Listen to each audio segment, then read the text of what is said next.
है। और स्वामी जी को, इनको निकेश जी को मालूम है, हम तो प्रायः हवा कर कहते हैं, ये नहीं लगता किससे क्या मिलेगा, रुपया मिलेगा, धन मिले, कोई माला मिलेगी ना, मैं क्या दे जाऊं, सांस, अंतिम सांस से पहले मैं क्या विश्व को दे जाऊं, देने की भावना।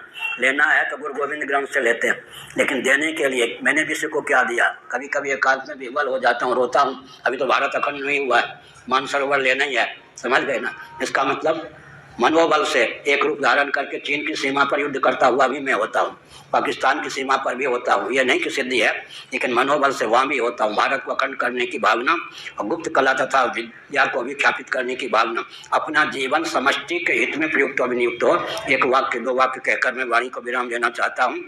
समष्टि और व्यष्टि, ये मुस्लिम तंत्र, क्रिश्चियन तंत्र, कम्युनिस्ट तंत्र भी केवल व्यष्टि परायण हो जाता है, पिछता है। आज हिंदुओं की अपेक्षा मुस्लिम तंत्र, क्रिश्चियन तंत्र, कम्युनिस्ट तंत्र में ऊर्जा अधिक है। ये एक होने पे धार देते हैं तो हजारों हिंदुओं की बोलती बंद हो जाती। क्यों? वसुधैव कुटुंबकम हमारा सिद्धांत है, महोपनिषद के 6ठे अध्याय का वचन है, वसुधैव कुटुंबकम, यह श्रुति है।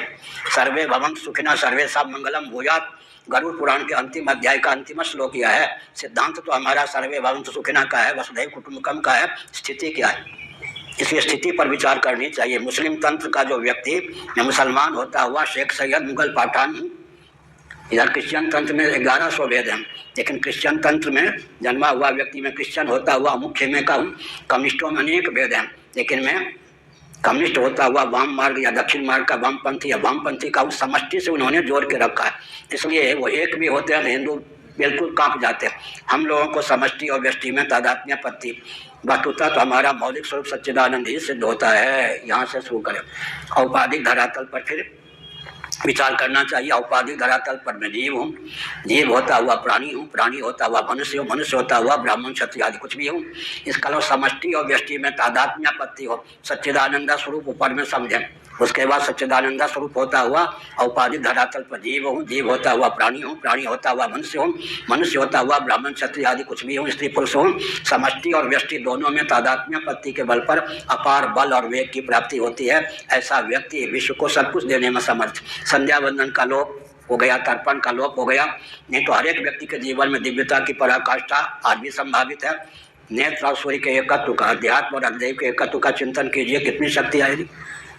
नेत्र, वाक और अग्नि के एकत्व का चिंतन कीजिए, यही तो संध्या वंदन का स्वरूप है, यही तो तर्पण का स्वरूप है। मेरे द्वारा प्रदत्त जल के प्रभाव से स्थावर जंगम प्राणी तृप्त हों, पितरादि जितने हैं सब तृप्त हों। इसका मतलब क्या है? तर्पण के पीछे वसुधैव कुटुंबकम की भावना। अंत में हमारा आपका शरीर जो है ये वसुधैव कुटुंबकम की व्याख्या है। या माता के पेट से गीता के 3 अध्याय के अनुसार हम जेल सहित उत्पन्न हुए हैं। जरायुज हुए या नहीं? शरीर की दृष्टि से हम जरायुज हैं। और जेल का मूल क्या होता है? आधुनिक विज्ञान के अनुसार भी अंडा होता है। अंडा का मूल क्या होता है? स्वेद। माता पिता के रजवीर्य का सम्मिलित स्वरूप स्वेद। स्वेद का मूल क्या होता है? अन्न। इसका मतलब क्या हुआ? जरायुज भी हैं, अंडज भी हैं, स्वेदज भी हैं, उद्भिज भी हैं। और स्वप्नावस्था में मनसिज हो जाते हैं, और स्वप्न साक्षी के रूप में हम क्या हो जाते हैं?